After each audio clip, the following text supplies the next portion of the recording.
menyampaikan materi, maka kami perlu bacakan kurikulum vitae dari beliau. Nama Bapak Dr. Haji Imam Bukhari. Beliau lahir di Lamongan pada tanggal 6 Juni tahun 1974. Dan sekarang beliau berdomisili di Jalan Serengseng Raya Gang Masjid, Kembangan, Jakarta Barat.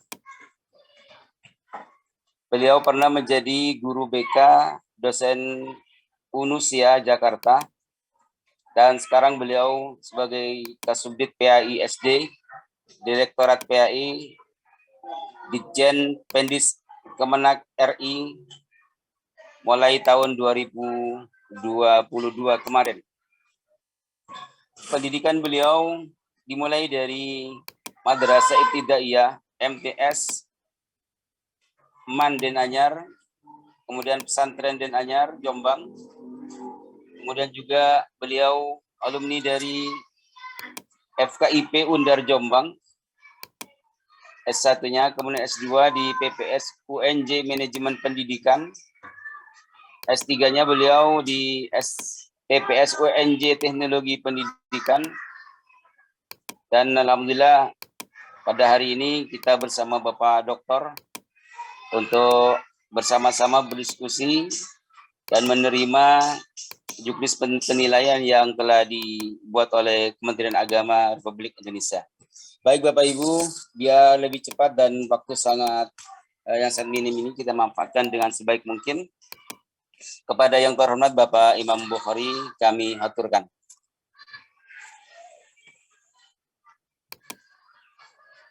Baik, terima kasih Pak Zaini. Bismillahirrahmanirrahim. Assalamualaikum warahmatullahi wabarakatuh. Waalaikumsalam warahmatullahi wabarakatuh.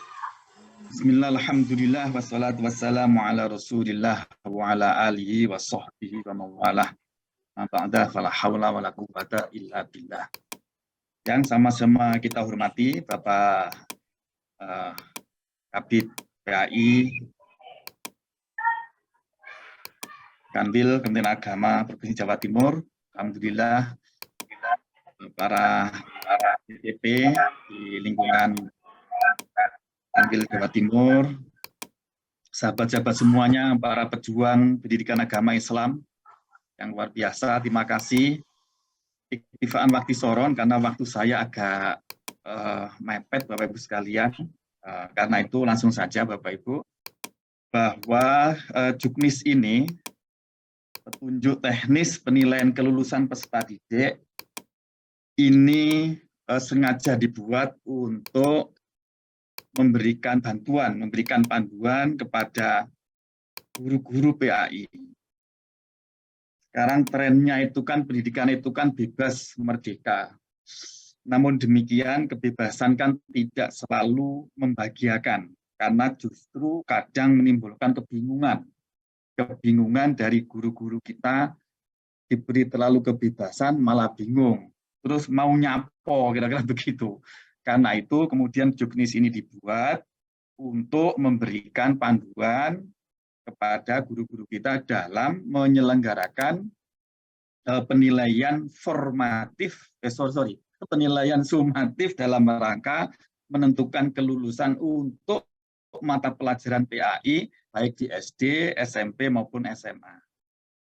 Jadi juknis ini secara spesifik hanya mengatur terkait dengan penilaian sumatif untuk kelulusan.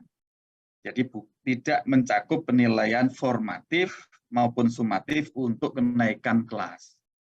Oke, kira-kira begitu ya Ibu sekalian. Nah, juknis ini kita merujuk kepada Permendikbud 21 tahun 2022 tentang standar penilaian pendidikan.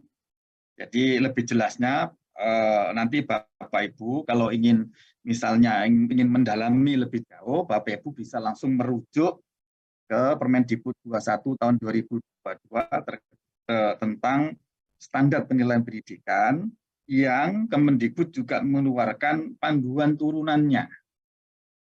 Panduan turunan terkait bagaimana penilaian hasil belajar dilakukan. Nah, Juknis ini itu khusus mengatur pelajaran PAI saja. Nah, jadi khusus PAI. Kenapa kok PAI? Karena PAI ini memiliki kekhasan tersendiri. Memiliki kekhasan ini, karena itu dipandang perlu untuk mengeluarkan juknis yang spesifik mengatur pelajaran PAI ini. Apa kekhasan itu? Kekhasan mata pelajaran PAI itu bahwa anak-anak belajar mata pelajaran pendidikan agama Islam itu tidak sekedar menjadikan anak untuk tahu tentang pendidikan agama Islam. Nah, tapi lebih jauh dari itu adalah menyiapkan peserta didik agar peserta didik itu kehidupannya beragama. Kehidupannya itu mencerminkan nilai-nilai agama Islam. Oke. Nah, kira-kira begitu Bapak Ibu sekalian. Mohon maaf, ini nanti biar saya yang share screen biar saya bisa mengendalikan mana yang bagian-bagian mana yang penting. Nah, Bapak Ibu sekalian,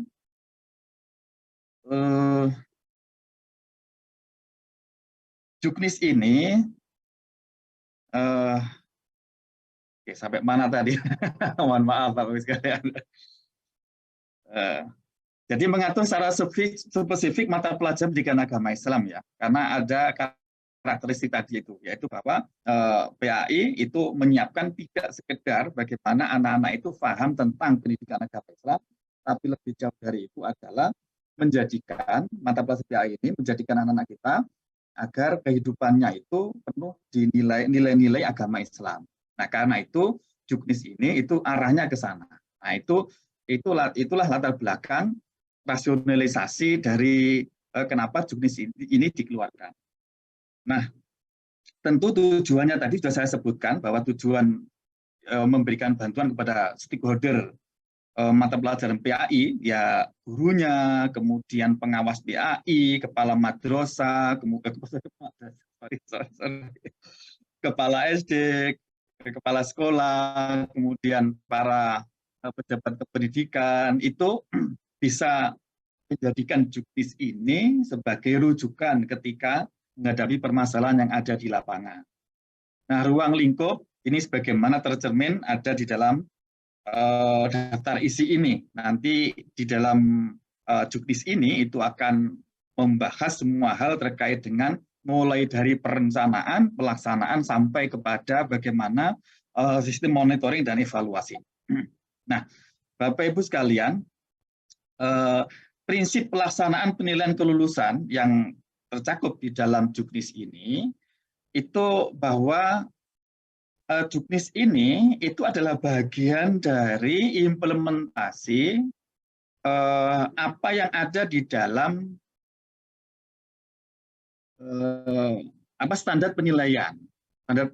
Jadi Juknis ini itu sebetulnya merupakan penilaian kelulusan peserta didik yang itu merupakan penilaian sumatif yang dilakukan oleh guru pendidikan agama Islam dan budi pekerti pada jenjang SD, SMP, dan SMA atau SMK. Artinya begini Bapak Ibu sekalian. Jadi Juknis ini itu tidak terlepas dari sistem penilaian sumatif itu. Kan Kemendikbud sudah mengeluarkan standar penilaian tadi itu, kemudian menurunkan menjadi panduan penilaian hasil belajar. Nah, di dalam panduan itu ada dua, ada penilaian formatif dan ada penilaian sumatif. Nah, Juknis ini itu sebetulnya yang menjalankan apa yang ada dalam panduan itu, yaitu penilaian sumatif itu. Jadi ini hal yang lumrah. Kenapa ini perlu saya tegaskan? Karena agar tidak disalahpahami bahwa ini itu merupakan ujian sekolah. Karena ujian sekolah kan sekarang sudah tidak diadakan. Tapi ujian sekolah itu diserahkan sepenuhnya kepada satuan pendidikan sebagai bagian dari penilaian sumatif. Dan nanti ada pun misalnya ada satuan pendidikan kok menyelenggarakan ujian sekolah tertentu dalam waktu tertentu, kemudian dia sebagainya, itu nggak masalah. Karena ini itu bagian dari itu. Jadi tidak menjadi bertentangan. Oke.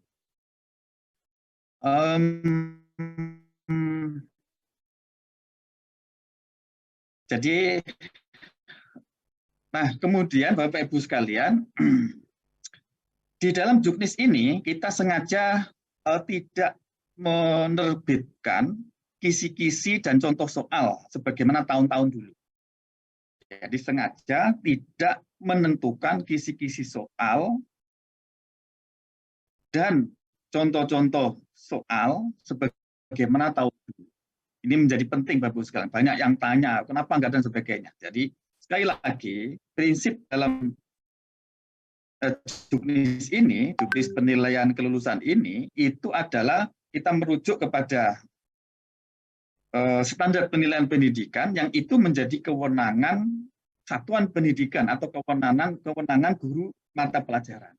Jadi dengan kita tidak menyediakan kisi-kisi secara nasional, maka kisi-kisi itu dikembalikan atau diserahkan kepada yang berwenang, yaitu kepada guru masing-masing. Nah, Bapak Ibu sekalian, dalam konteks ini tentu menimbulkan pertanyaan. Terus bagaimana terkait dengan guru-guru yang mungkin beberapa belum memiliki kapasitas untuk mengembangkan kisi-kisi yang baik dan benar dan sebagainya benar, maka nanti dalam juknis ini itu diatur diberi kewenangan guru mata pelajaran bisa berkolaborasi dengan komunitas-komunitas belajar, misalnya KKG, MPMP, untuk membuat bareng-bareng, atau berkolaborasi untuk belajar membuat instrumen.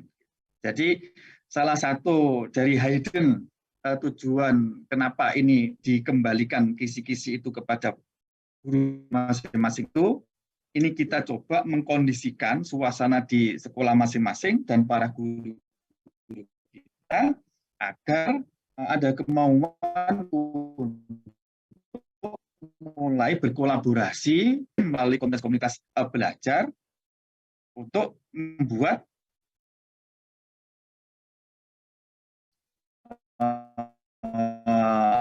menyusun kisi dan soal instrumen sengaja, Kementerian Agama sengaja di dalam ini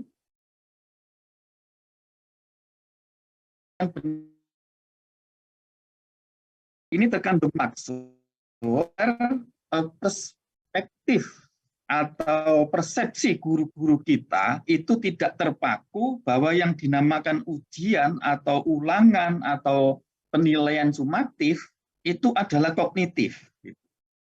Nah, dengan menggunakan kata-kata instrumen dalam juknis ini, itu guru PAI bisa tidak melulu dalam penilaiannya itu hanya menggunakan soal-soal yang pilihan ganda, salah benar, kemudian uraian, jawaban dan sebagainya itu mulai kita tinggalkan model-model yang begitu itu. Tapi kita perluas bagaimana cara penilaian yang komprehensif.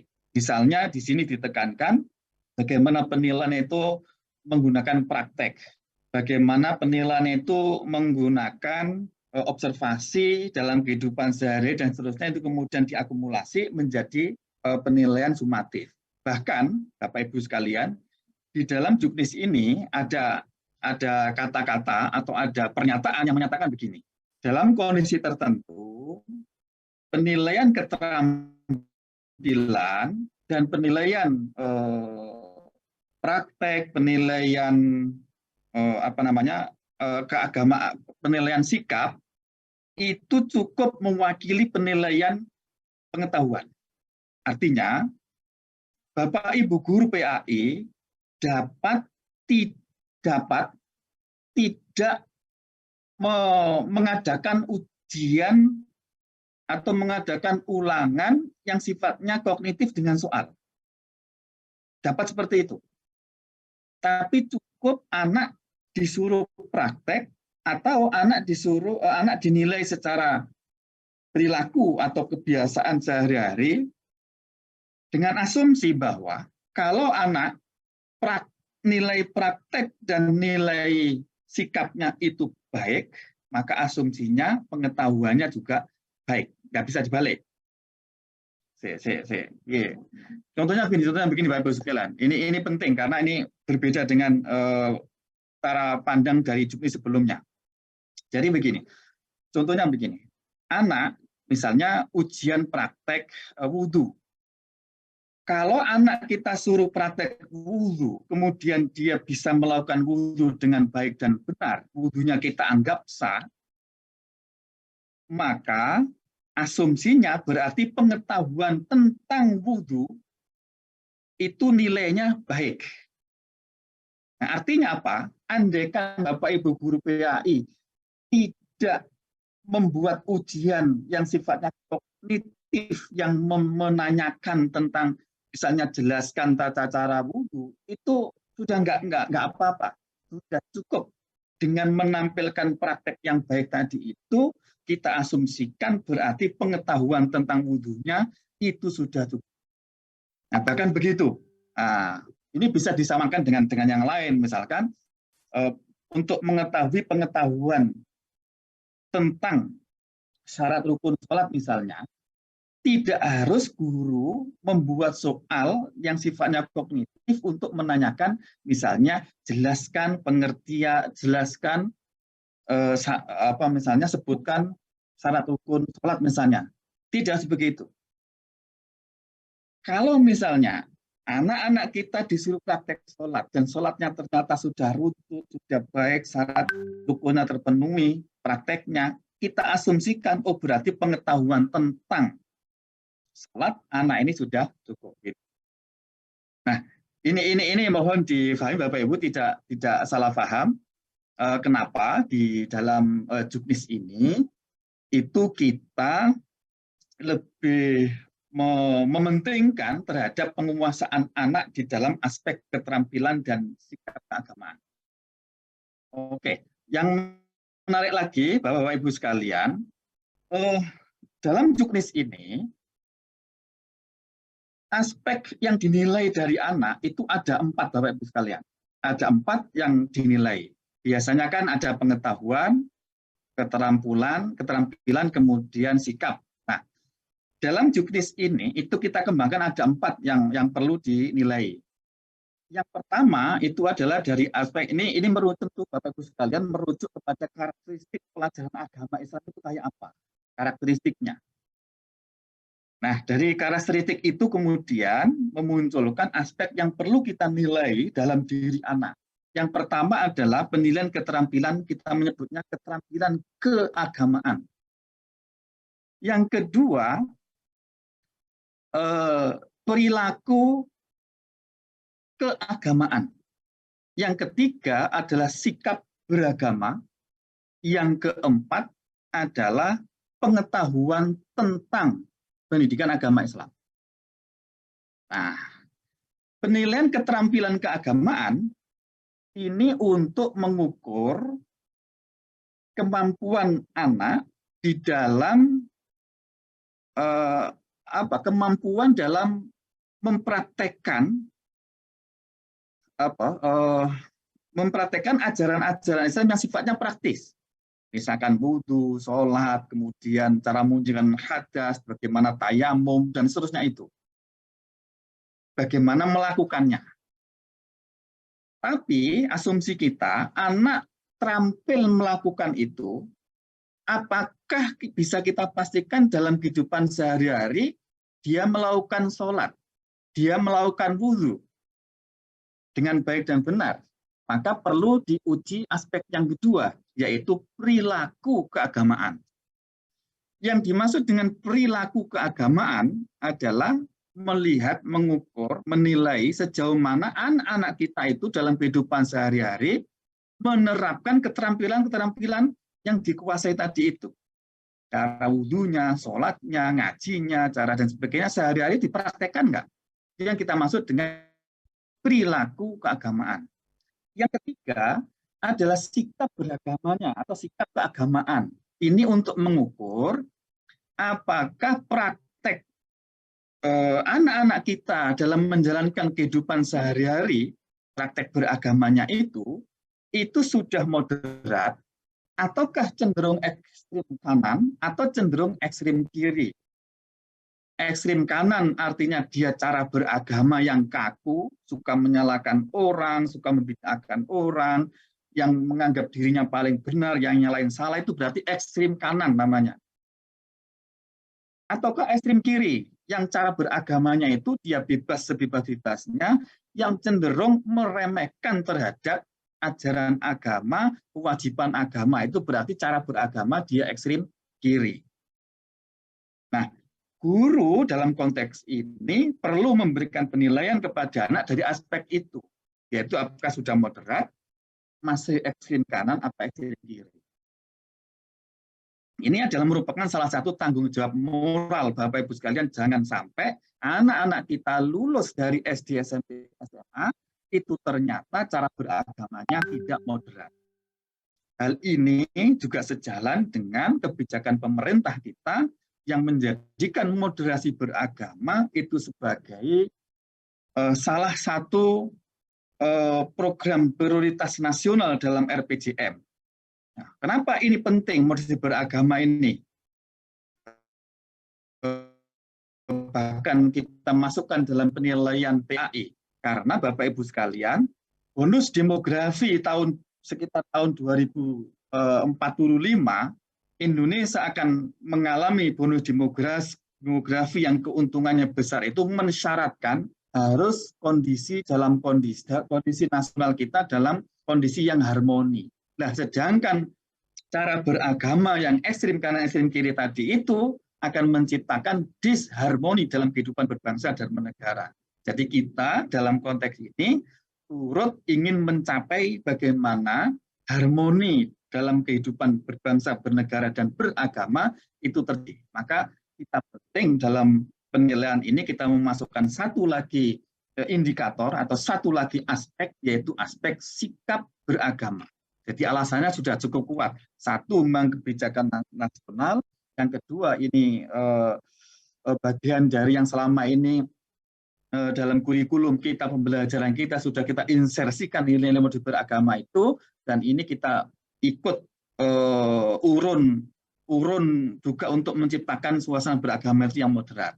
Nah, baru kemudian yang keempat, yang terakhir, ini menguji atau mengukur terkait dengan penilaian pemahaman ajaran keagamaan. Nah, pemahaman ajaran keagamaan ini pun tadi catatannya itu sifatnya bisa jadi ya, tidak harus. Bisa kita mengambil asumsi tadi itu, kalau anak-anak kita praktek beragamanya sudah baik, perilaku beragamanya dimaksud sudah baik, sikap sudah baik, oh berarti pengetahuannya sudah baik. Nah, ini yang merupakan salah satu perubahan yang sangat mendasar dari juknis ini dibanding dengan juknis sebelumnya. Kita ingin mengarahkan sekali lagi bahwa anak-anak kita belajar mata pelajaran PAI itu tidak sekedar bagaimana membekali pemahaman kepada anak tentang pendidikan agama Islam, tapi menjadikan anak itu sikapnya beragama. Ini menjadi penting, mohon diperhatikan Bapak Ibu sekalian dalam ketika Bapak Ibu mengembangkan instrumen penilaian nanti. Nah, cakupan penilaian kelulusan ini juga berbeda dengan tahun-tahun yang lalu. Ini ada dua aspek Bapak Ibu sekalian. Yang pertama itu merujuk kepada nilai-nilai kekhasan yang dikembangkan oleh sekolah selama ini. Yang pertama. Yang kedua merujuk kepada kurikulum yang berlaku. Bisa jadi kurikulum 13 atau sekolah-sekolah yang sudah menerapkan kurikulum merdeka, maka menggunakan CP atau SKL yang ada dalam kurikulum merdeka. Biasanya atau panduan sebelumnya, cakupan penilaian kelulusan itu hanya merujuk kepada yang ini, yang kepada SKL dan KIKD yang kurikulum yang berlaku. Nah, tapi dalam panduan ini, nilai-nilai keagamaan yang selama ini dibiasakan di sekolah, kalau itu menjadi ciri khas dari sekolah itu mesti juga ikut diujikan sebagai penentu kelulusan. Contoh begini, contohnya.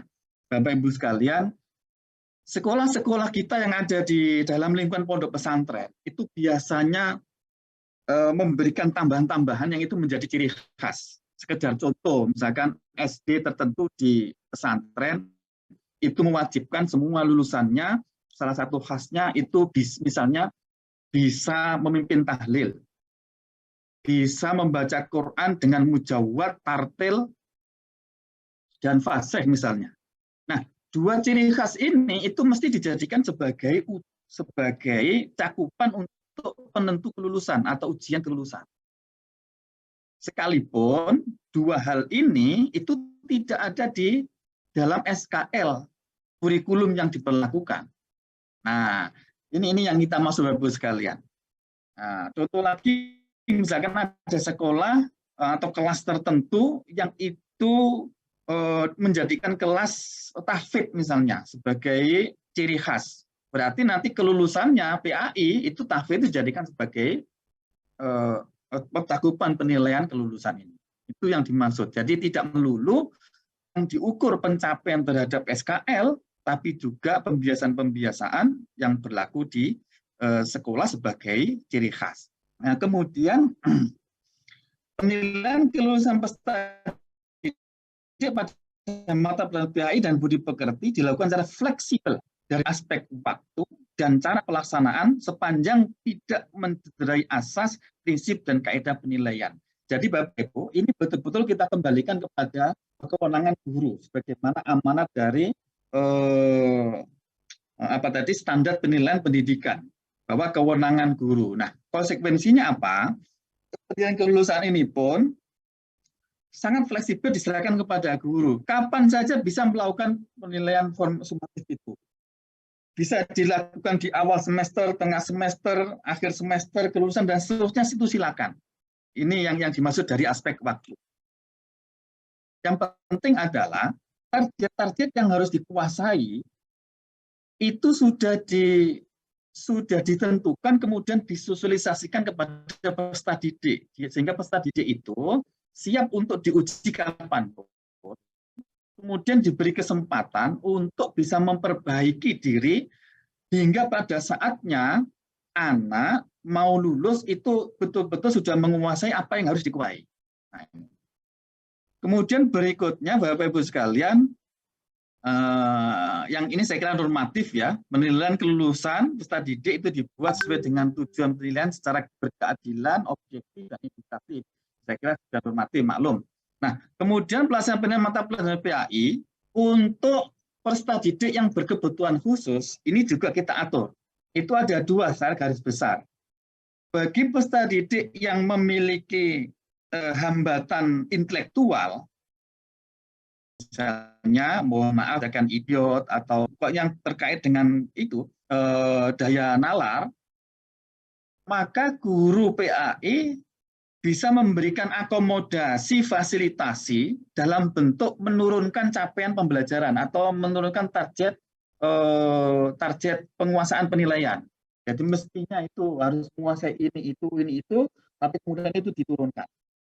Jadi dalam konteks ini, kurikulum menyesuaikan anak, bukan anak menyesuaikan kurikulum dalam konteks ini, dalam konteks PDBK ini. Nah, tapi bagi peserta didik yang berkebutuhan khusus tadi itu tanpa hambatan intelektual, hanya fisik, misalnya akalnya tetap normal, hanya ada gangguan misalkan jalannya atau gangguan pendengaran atau gangguan penglihatan, itu bentuk akomodasinya itu dalam bentuk akomodasi metode, cara, alat, waktu, dan seterusnya. Untuk target itu bisa menggunakan seperti anak-anak yang tidak berkebutuhan khusus. Nah, ini menjadi penting. Oke, Bapak Ibu sekalian, hal yang paling penting juga adalah tentang bobot. Nah, ini sebagaimana tadi sudah saya sampaikan bahwa kita ingin mengembalikan penilaian itu sesuai dengan ruh dan karakteristik mata pelajaran agama itu sendiri.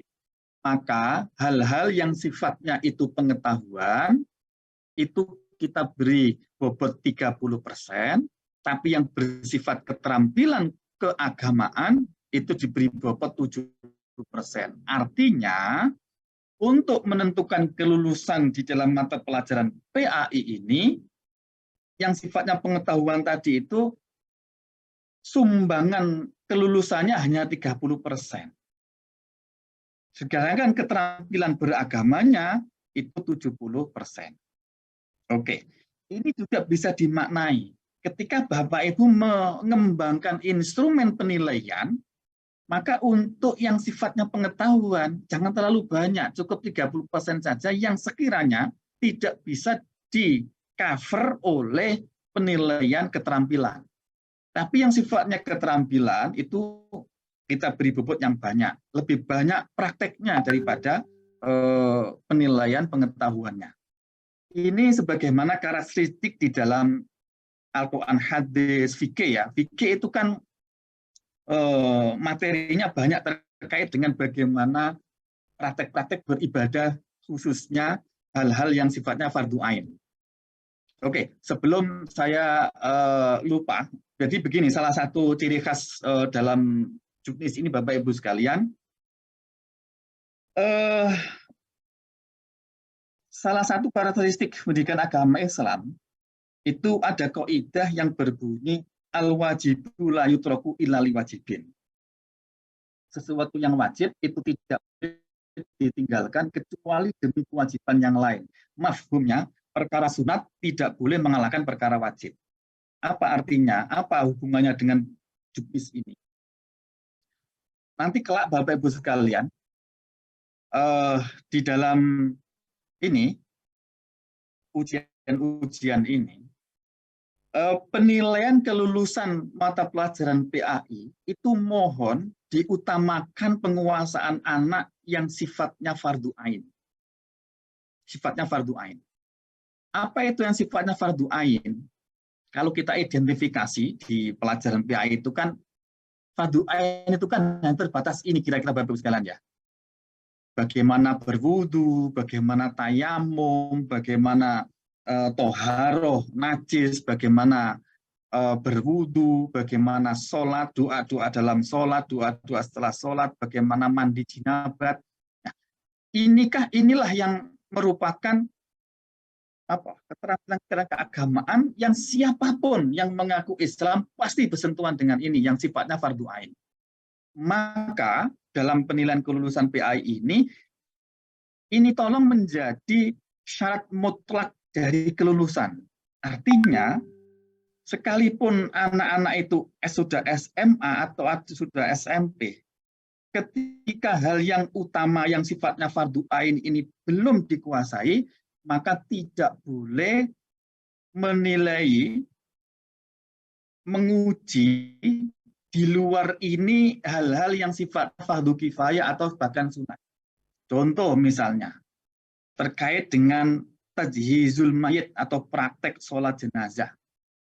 Kalau wudunya saja nggak bisa, cara sholat wajib saja nggak bisa, cara menghilangkan najisnya nggak bisa, yang sifatnya wajib, maka tidak perlu kita menguji kepada anak kemampuan untuk simulasi memandikan jenazah. Bahkan kalau kita merujuk kepada kaidah tadi itu hukumnya haram. Al-wajibu la yutraku illa liwajibin, karena penguasaan yang sifatnya fardu ain itu hukumnya wajib, sedangkan mandi simulasi jenazah ini hanyalah fardu kifayah. Fardu kifayah begitu. Bahkan ada yang nanti dalam keterampilan sunat. Artinya intinya gini, pesannya dari ini itu adalah jangan sampai anak-anak kita lulus SD, SMP, SMA, hal-hal yang keterampilan keagamaan bersifat fardu ain yang sifatnya wajib itu tidak dikuasai. Iki gurune dosa neraka, Pak. Kalau tidak sampai itu tercapai, gurune ki neraka dosa itu. Dan itu kita pastikan, kita ujikan. Jangan sampai lewat. Ada anak yang lewat lulus SMA, sholat saja nggak bisa. Jadi cara membaca ini, Bapak-Ibu sekalian, cara membaca contoh pemetaan ini, itu tolong selesaikan dulu yang sifatnya fardu ain, baru boleh mengujikan kepada yang sifatnya wajib kifayah atau yang sifatnya sunat. Nah, ini sebagaimana apa yang sudah kami jelaskan di sini. Nanti tolong Bapak Ibu biasakan kalau ada kebijakan begini ini, Bapak Ibu membaca panduan secara detail ya. Ini saya bacakan ya. Keterampilan ibadah tersebut tidak harus diujikan semua secara bersamaan. Jadi misalnya SMA semua mulai 1 sampai nomor 15 tidak harus diujikan semuanya. Nah, guru PAI dan budi pekerti harus menetapkan beberapa keterampilan keagamaan tersebut sesuai asesmen awal kompetensi peserta didik. Ini saya jelaskan. Ketika asesmen awal menyatakan ternyata anak-anak ini belum bisa wudhu, belum bisa sholat wajib, praktek sholat wajib, doanya nggak bisa, maka tidak boleh menguji di luar itu. Selesaikan dulu yang yang fardu ain ini berdasarkan asesmen awalnya. Prinsipnya peserta didik yang akan lulus pada jenjang tertentu harus menguasai keterampilan ibadah yang sangat mendasar. Keterampilan ibadah yang sangat mendasar itu maksudnya adalah keterampilan ibadah yang sifatnya fardu ain. Ini selesaikan dulu. Nah, bahkan sekalipun ini cara memahami juknis ini, sekalipun di dalam SKL atau di dalam KIKD itu muncul ada hafalan sholat jenazah, praktek dan sebagainya. Tapi ketika yang fardu ain itu belum dikuasai, maka selesaikan dulu yang itu. Itu jauh lebih penting syar'an wa adatan, baik menurut syariat maupun menurut aturan. Jadi ini tolong betul-betul Bapak Ibu, ini pesan kami agar Bapak Ibu memperhatikan ini. Prinsipnya adalah jangan sampai kita mendidik PAI kepada guru, kepada anak-anak kita di SD, SMP, SMA itu hal-hal yang mendasar menjadi kewajiban hari-hari aja nggak bisa. Jangan sampai. Nah, ini pesan yang kuat di dalam salah satu di juknis ini. Nah, saya kembali ke dalam prinsip-prinsip umum tadi itu. Nah, sekarang pertanyaannya, nah, ini tadi ya, Pak, akhlak ini seperti ini. Nah, tentang sejarah peradaban Islam, kan di dalam PAI itu ada aspek atau ada komponen SKI ya, sejarah peradaban Islam ya. Nah, ini bisa 50% ya, yang sifatnya pengetahuan bisa diujikan, kemudian karya inovatif. Karena begini, rumusnya itu begini Bapak sekalian. Kenapa kok karya inovatif dan foto dan sebagainya? Anak-anak belajar sejarah dalam dunia pendidikan itu bukan untuk menghafalkan kejadian-kejadian masa lalu, tapi justru yang paling penting adalah bagaimana anak-anak kita ajarkan beriktibar, mengambil pelajaran baik dari kejadian-kejadian masa lalu, kemudian diambil inspirasinya untuk menghadapi tantangan zaman sekarang. Itulah inti belajar sejarah. Karena itu, dalam proses penilaian ini, kita cukup 50% tentang pengetahuannya, tapi bagaimana mengambil inspirasi tadi itu 50%.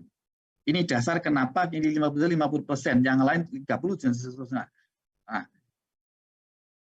kemudian berikutnya terkait dengan ketentuan umum penyusunan instrumen penilaian, ini saya kira sudah Bapak Ibu banyak maklum, tapi penting saya tekankan di dalam poin yang ketiga. Biasanya guru-guru kita itu bingung menentukan apa ya yang kita ujikan, materi apa yang kita ujikan, keterampilan apa yang kita ujikan.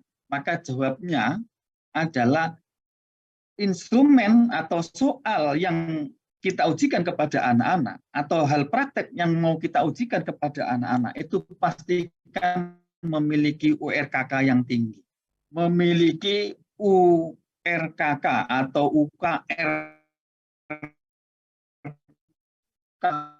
monggo lah itu. Satu, urgensi, relevansi. 4 kriteria ini yang layak untuk nggak perlu. Urgensi artinya anak nggak pantas kalau nggak tahu tentang materi ini, urgen. Yang kedua, relevansi, materi tersebut sangat terkait dengan kehidupan anak. Yang ketiga, kontinuitas, artinya materi ini menjadi syarat untuk bisa mempelajari materi-materi berikutnya. Ini apa ini? Nah, kemudian keterpakaian, artinya materi-materi yang memang dipakai oleh anak-anak dalam kehidupan sehari-hari untuk menjalankan kewajiban ia dalam menjalankan agamanya. Materi-materi ini yang layak untuk diujikan. Kalau tidak memenuhi ini, sudahlah nggak usah diujikan, nggak usah diujikan. Contoh misalnya, anak-anak kita itu tentu belajar tentang haji, tentang zakat, tentang puasa, dan seterusnya. Untuk masalah haji, tentang haji dan zakat, ini kalau materi yang lain yang sifatnya lebih penting itu waktunya nggak cukup, maka yang zakat dan yang haji itu nggak usah diujikan. Kenapa? Karena tidak terkait langsung dengan anak. Yang wajib zakat itu kan orang tuanya, Bapak sekalian, bukan anaknya. Artinya terkait dengan zakat itu masih dia bisa mengandalkan pemahaman orang tuanya. Haji juga begitu. Anak-anak kita itu belum punya kewajiban haji, apalagi antriannya sampai 53 tahun. Ya, ada hal yang mendesak dan wajib dikuasai lebih penting daripada masalah zakat dan haji adalah yaitu masalah sholat, masalah dan sunnah tadi itu. Ini yang dimaksud. Jadi dalam kondisi tidak bisa mengujikan semuanya, maka pilih yang URKK-nya sangat tinggi.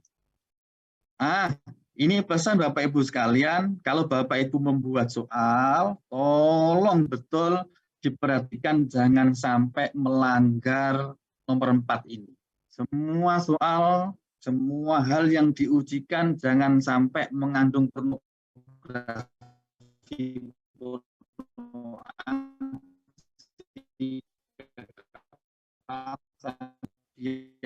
gender bias bisnis, bias politik, mengandung ujikan.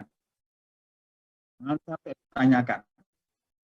Itu akan menjadi gaduh saja itu. Dan konten lain yang berpotensi menimbulkan masalah di masyarakat itu tolong dihindari. Oke, baik. Yang nomor 6 ini penting bahwa guru dalam menyusun instrumen penilaian harus memperhatikan prinsip prosedur, kaidah, tata aturan penyusunan instrumen penilaian yang digunakan. Jadi gini, dalam hal Bapak Ibu misalnya tidak cukup kapasitas untuk menyusun soal yang baik dan benar sesuai dengan prinsip, kaidah, dan seterusnya, maka Bapak Ibu mesti berkolaborasi dengan komunitas-komunitas belajar, misalnya KKG, MGMP, dan seterusnya. Karena itu secara khusus saya minta bantuan kepada Pak Zaini sebagai Ketua KKG ini, mohon bantuannya untuk kolaborasi, membantu teman-teman guru-guru kita. Buatlah misalnya pelatihan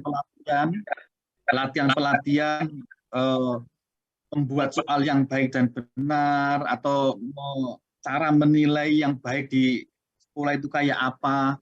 Buatlah pelatihan sifatnya teknis, strategis. Nah, misalkan berbasis KKG yang ada di kabupaten, KKG yang ada di kecamatan, dan seterusnya. Kita perbanyak forum-forum seperti itu. Nah, Bapak Ibu sekalian, tadi sudah saya jelaskan. Kemudian hal lain yang penting dari juknis ini adalah 4 tadi ya, 4 aspek yang perlu kita nilai tadi ya. Ini sudah ada panduannya. Kalau Bapak Ibu jeli membacanya, insya Allah sudah jelas semuanya di sini. 1 tentang keterampilan keagamaan, yang kedua tentang sikap beragama, yang ketiga perilaku keagamaan, dan dan pengetahuan tentang agama. Oke, menggunakan jurnal, dan sebagainya itu sudah maklum semua lah. Cara membuat PG, membuat soal uraian, dan sebagainya itu saya kira sudah semuanya. Nah sekarang dalam pengelolaan ini yang penting. Bapak Ibu sengaja dalam juknis ini ada beberapa hal yang maskut anhu. Artinya sengaja tidak kita atur secara rinci, secara detail untuk memberikan peluang inovasi, kreativitas kepada guru-guru kita. Contoh dalam pengelolaan hasil belajar misalnya, ya. Pengelolaan hasil belajar itu bagaimana deskripsinya, bagaimana cara mengelola bobot cara membuat ledger penentuan nilai akhir dan seterusnya, itu semuanya diserahkan kepada guru. Itu menjadi menjadi kompetensi wajib yang harus dikuasai oleh Bapak Ibu guru dalam mengelola penilaian. Saya kira itu tidak perlu diatur secara detail di sini. Kami hanya memesankan bahwa guru PAI itu diharapkan dapat mengelola data yang menghasilkan gambaran performa autentik peserta didik sebagai bahan laporan yang bermakna. Artinya begini, apapun cara yang Bapak Ibu gunakan dalam mengelola hasil penilaian, yang paling penting adalah hasil dari pengelolaan tadi itu benar-benar menggambarkan performa kompetensi autentik anaknya. Itu yang paling penting. Caranya bagaimana? Itu sangat teknis, terserah itu ilmunya guru saya kira sudah full. Tapi yang paling penting, apapun cara pengelolaan yang digunakan, yang paling penting adalah mampu menghasilkan, menggambarkan performa autentik kompetensi peserta didik kita terhadap hasil pembelajaran PAI ini. Oke, kemudian terkait dengan pelaporan hasil penilaian juga begitu Bapak Ibu sekalian. Kita tidak menentukan bagaimana pola laporan kepada laporan hasil penilaian itu kepada orang tua, bagaimana cara mendeskripsikan, dan sebagainya. Itu sangat teknis, Bapak Ibu sudah menguasai itu semuanya. Kemudian sebelum akhir terkait dengan monitoring. Ada monitoring dan evaluasi di dalam juknis ini. Monitoring itu akan kami lakukan, bukan hanya kami, nanti banyak yang terlibat, itu untuk memastikan bahwa juknis ini itu berjalan dengan baik, dijalankan oleh guru-guru kita ketika melakukan penilaian sumatif untuk kelulusan mata pelajaran PAI. Kami akan memastikan itu menggunakan skema monitoring. Kami sudah menyusun dan mengedarkan instrumen yang Bapak Ibu perlu isi, tak melihat kira-kira Bapak Ibu dalam menjalankan juknis itu kayak apa. Ada 3 sasaran yang kami ingin lihat Bapak Ibu sekalian dalam monitoring ini. Yang pertama, kami ingin memastikan kualitas persiapan pelaksanaan penilaian sumatif yang Bapak Ibu lakukan di sekolah. Pastikan persiapannya baik. Persiapan ini mencakup apa? Misalkan mencakup bagaimana memilah dan memilih apa yang akan dinilai. Kemudian bagaimana membekali diri untuk menyusun kisi-kisi dan instrumen penilaian yang baik dan benar. Kemudian apakah dalam persiapan pelaksanaan itu Bapak Ibu sudah berkonsultasi dengan guru-guru lain, dengan kepala sekolah, dengan wakaguru dan seterusnya. Apakah disosialisasikan dengan baik kepada semua anak. Persiapan-persiapan itu agar nanti berjalan dengan baik sesuai dengan juknis, itu perlu melakukan aktivitas-aktivitas dan itu akan kami lihat. Bagaimana sejauh mana Bapak Ibu menyiapkan diri agar penilaian formatif kelulusan ini itu berjalan dengan baik dan benar.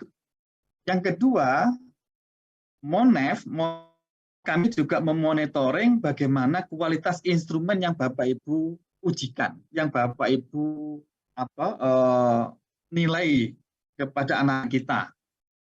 Kami akan datang, kami di samping kami menyebarkan instrumen yang secara online itu, kami analisis di pusat, kemudian kami akan cek lapangan bila diperlukan untuk verifikasi. Karena itu ada MONEF, monitoring dan evaluasi. Kualitas instrumennya, apakah instrumen yang Bapak Ibu buat itu sudah mencerminkan bobot tadi itu 30%, 70%. Apakah hal-hal yang sifatnya fardhu ain itu sudah dipastikan diidentifikasi di dalam penilaian ini. Kemudian apa-apa dan bagaimana Bapak Ibu menyusun instrumen itu dari aspek kelengkapan misalnya, itu akan kami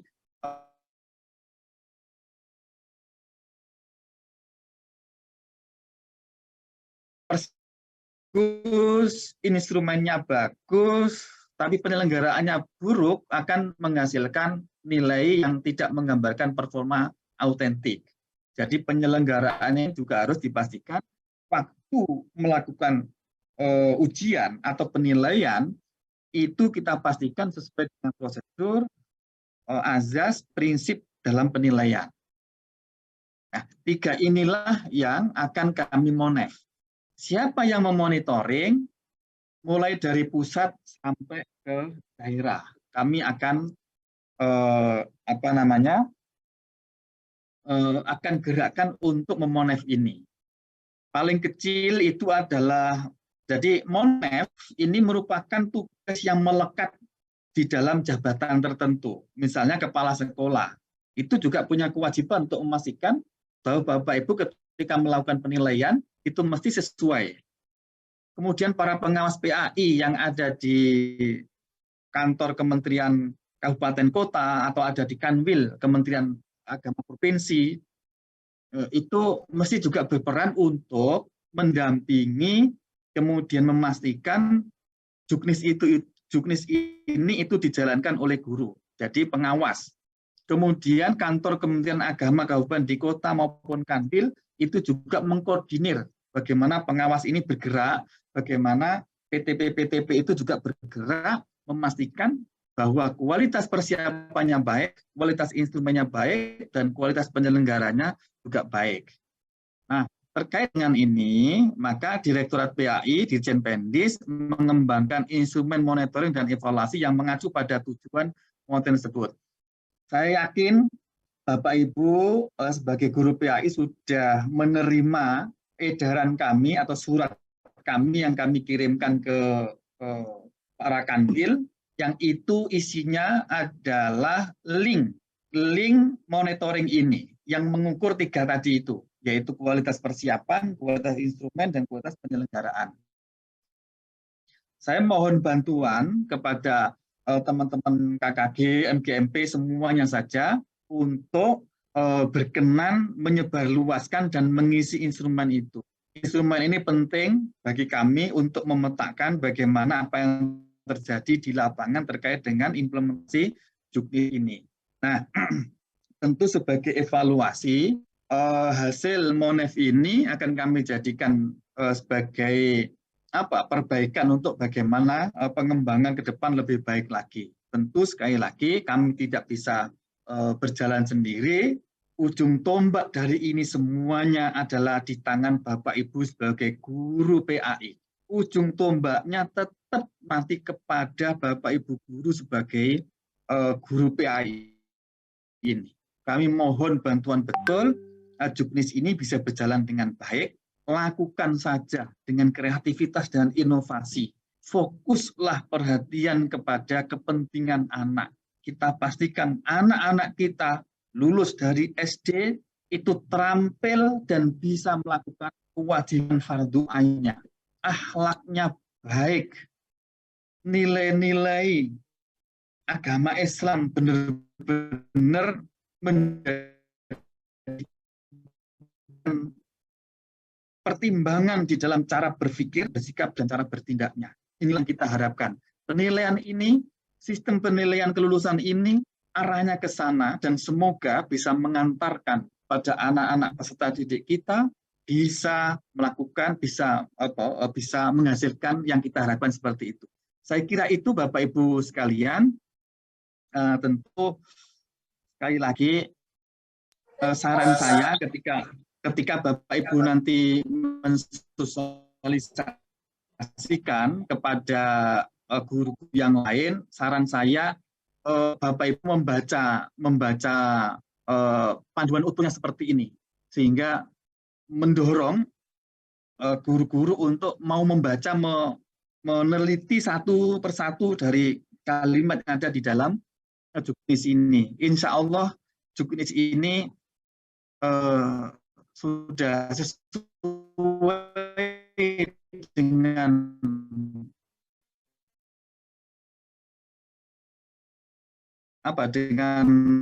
standar penilaian pendidikan, kemudian sesuai dengan juknis, dan kita tahu. Terima kasih. Mungkin ada waktu sedikit 10 menitan itu ya, Bapak Ibu. Kalau ada waktu bertanya atau bagaimana, monggo. Hal penting mungkin. Terima kasih Pak Z, terima kasih untuk saya, mohon maaf, dan terima kasih atas segala perhatiannya. Akhirul kalam, wabillahi taufik wal hidayah, wal inayah, Allahumma fiq ila aqwamit thoriq. Wassalamualaikum warahmatullahi wabarakatuh. Waalaikumsalam warahmatullahi wabarakatuh. Mohon maaf Bapak Dokter, apakah masih ada kesempatan untuk berdialog sebentar Bapak? Masih 10 menit lagi. Oke, terima kasih.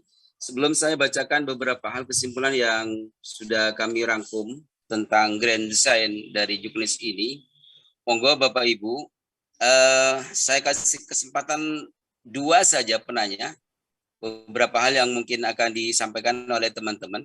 Kemudian nanti apabila masih banyak pertanyaan yang akan disampaikan, mohon disampaikan melalui ketua KKG masing-masing, dan ketua KKG dapat menyampaikan ke KKG Provinsi, kemudian KKG Provinsi akan melanjutkan ke Pak Dokter untuk memberikan penjelasan terhadap pertanyaan-pertanyaan yang sudah tercatat.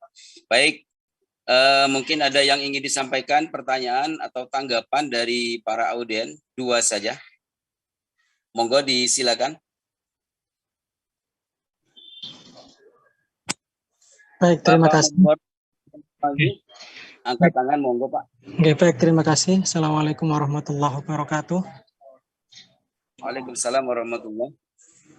Bismillahirrahmanirrahim. Hamdan wa salatan wa salaman wa ba'du. Terima kasih atas waktu yang diberikan kepada kami, yang kami hormati Bapak Dr. Imam Bukhari, penjelasan yang sangat detail, luar biasa gamblang bagi kami. Pangapunten Pak, nama saya Mubarok dari unsur pengawas PAI dari Kabupaten Banyuwangi. Baik, terkait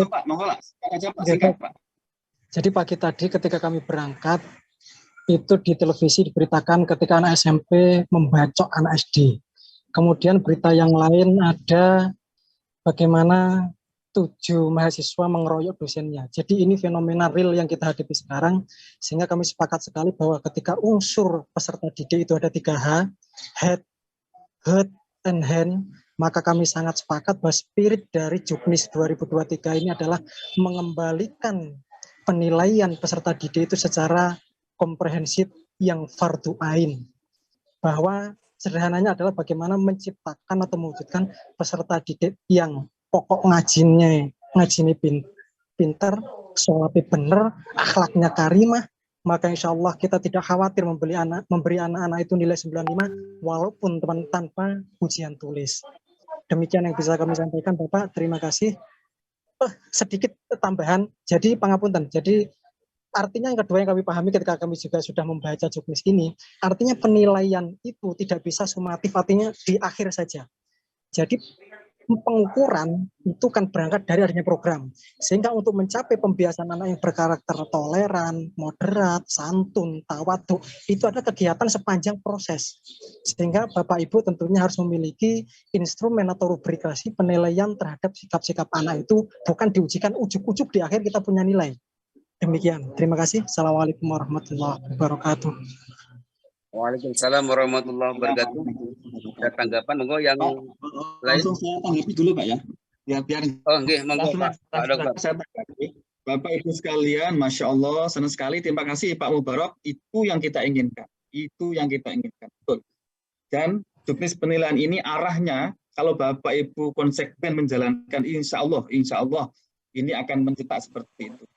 Dan betul tadi bahwa ini fleksibel sekali penyelenggara implementasi penilaian kelulusan itu bisa di awal tahun, tengah tahun, akhir tahun, dan seterusnya itu kita merujuk kepada aturan yang ada bahwa ini adalah bagian dari penilaian sumatif. Tapi prinsipnya tadi itu, yang fardu ain, kemudian perilaku keagamaan, sikap keagamaan, itu lebih kita utamakan. Terima kasih Pak, terima kasih. Mohon bantuannya para pengawas Pak Mubarak untuk memastikan bahwa juknis ini itu betul-betul berjalan berlaku di guru-guru kita. Kita berharap ada perubahan yang mendasar sekali dari cara pandang bagaimana belajar PAI.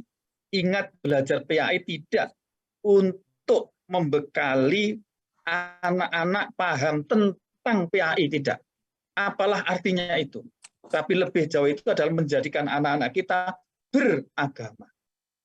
Cara jalannya beragama, cara watuknya beragama, cara tidurnya beragama. Sehingga tadi yang dikeluhkan Pak Mubarak tadi itu jauh dari itu. Itu tanggung jawab kita semua sebagai guru PAI. Udahlah, fokus ke sana saja. Fokus ke sana saja. Terima kasih, terima kasih. Baik, terima kasih. Masih ada waktu Bapak Ibu. 5 menit lagi. Ada yang disampaikan, pertanyaan, tanggapan, monggo.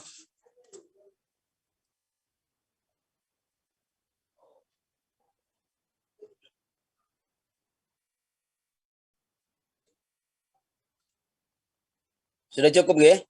Tidak ada nggih? Ya, karena memang waktunya sangat terbatas Bapak Ibu, sehingga seperti saya sampaikan tadi bahwa ketika Bapak Ibu ada beberapa hal yang kurang dipahami dalam juknis ini, monggo bisa ditanyakan melalui Ketua KKG masing-masing, sehingga nanti Ketua KKG dapat menyampaikan kepada kami dan kami menyampaikan ke Pak Dokter Kementerian Agama Pusat. Baik Bapak Ibu semua, mengingat waktu sudah hampir mendekati 9. Pak Zen, halo. Monggo Pak Dokter. Saya ingin closing statement. Saya ingin closing statement.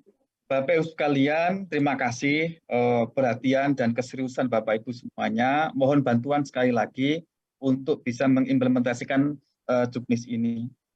Ini bagian upaya kecil yang coba kita lakukan untuk memperbaiki mutu pendidikan agama Islam yang mengantarkan tadi yang disampaikan oleh Pak Mubarak. Yang paling penting saya pesankan, memang Bapak Ibu sekalian, untuk melakukan juknis ini itu butuh keberanian dan butuh kenekatan sedikit. Saya ulangi Bapak Ibu, untuk menjalankan ini Bapak Ibu butuh keberanian dan kenekatan sedikit. Mungkin tidak normal dengan apa yang selama ini kita jalankan dalam penilaian di sekolah. Mungkin jadi nanti di lapangan ditertawai sama teman-teman guru yang lain. Biarlah, tapi sekali lagi kepentingan anak, mari kita antarkan anak-anak lulusan SD kita itu sudah genah dalam cara ibadahnya sehari-hari. Syukur-syukur, terutama lagi adalah terkait dengan TBTG-nya Pak. Tuntas baca tulis Quran. Mohon betul coba kita perhatikan. Asumsinya kalau TBTG anak-anak itu tuntas, insya Allah doa-doa sholat yang lain itu mengikutilah.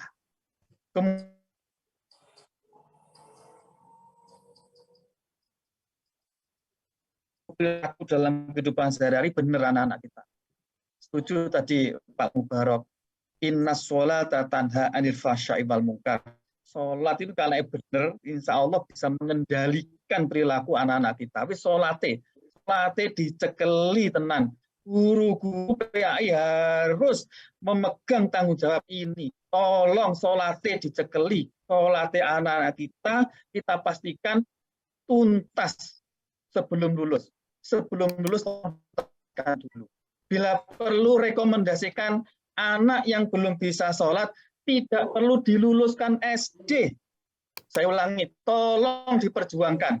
Anak yang tidak bisa sholat, tidak boleh lulus SD. Jadi dalam memang kelulusan yang menentukan adalah rapat guru. Tapi perjuangkan, anak nggak bisa sholat, nggak boleh lulus. Sekian, akhirul kalam. Mohon maaf. Wassalamualaikum warahmatullahi wabarakatuh. Waalaikumsalam warahmatullahi wabarakatuh. Terima kasih Bapak Kasubdit yang telah memberikan materi sosialisasi Juknis tahun 2023 ini. Memang ini sesuatu hal yang baru Pak bagi kami. Seperti yang dijelaskan mulai dari awal sampai akhir tadi, nampaknya ini ada grand design yang jauh lebih padat dan berbeda dengan tahun yang lalu, terutama di aspek penilaian yang menitik beratkan pada 4 hal. Yang pertama adalah keterampilan keagamaan, kemudian perilaku keagamaan, kemudian sikap keagamaan dan pengetahuan tentang PAI.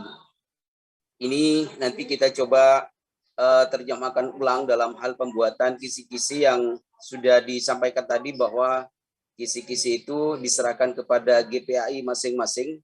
Namun apabila dalam hal kompetensi belum mencukupi, maka dapat berkolaborasi dengan teman-teman KKG, baik itu di tingkat kecamatan, di tingkat kabupaten maupun di tingkat provinsi.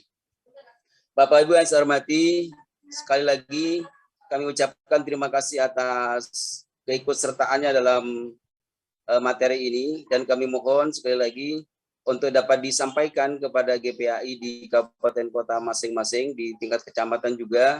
Dan juga terima kasih kami aturkan kepada Bapak Kasubdit yang telah memberikan waktu luang kepada kami. Teman-teman GPA Jawa Timur sangat bangga dengan Bapak, sehingga semoga nanti kita di kesempatan yang lain dapat juga berdiskusi, pun juga melalui online barangkali ada beberapa hal yang ingin disampaikan dari teman-teman atas ketidakpahaman di Juknis ini. Mohon nanti juga diberikan solusi ketika kami mengirimkan pertanyaan melalui chat WA ataupun email dan lain sebagainya. Bapak Ibu yang saya hormati, mungkin karena waktu sudah menunjukkan jam 9:53 sesuai dengan yang disampaikan tadi. Sekali lagi mohon maaf, dan kami atas nama KKG Provinsi Jawa Timur mohon maaf yang sebesar-besarnya karena memang inginnya kami waktu sampai dengan jam 12. Karena Bapak Kasubdit ada kegiatan yang lain, sehingga waktu jam 12 itu dikurangi sampai dengan waktu jam 9:55. Kalaupun tidak sempurna, monggo nanti kita sharing di grup ketua masing-masing, di grup KKG Provinsi, di grup GPAI Jawa Timur tentang Juknis ini. Monggo disilakan, barangkali ada hal-hal yang ingin disampaikan, ketidakpahaman dan sebagainya, dapat didiskusikan di grup. Bapak Ibu yang saya hormati, itu yang dapat kami sampaikan pada acara rapat kali ini. Terima kasih sekali lagi, dan atas nama KKG Provinsi Jawa Timur, terima kasih pada Bapak Ibu Ketua, Bapak Ibu Pengawas, semuanya. Itu yang dapat kami aturkan kepada Bapak Ibu semua. Monggo didiskusikan lebih lanjut. Terima kasih. Wallahul muwaffiq ila aqwamit thoriq. Assalamualaikum warahmatullahi wabarakatuh. Kami kembalikan kepada MC dan pembawa acara.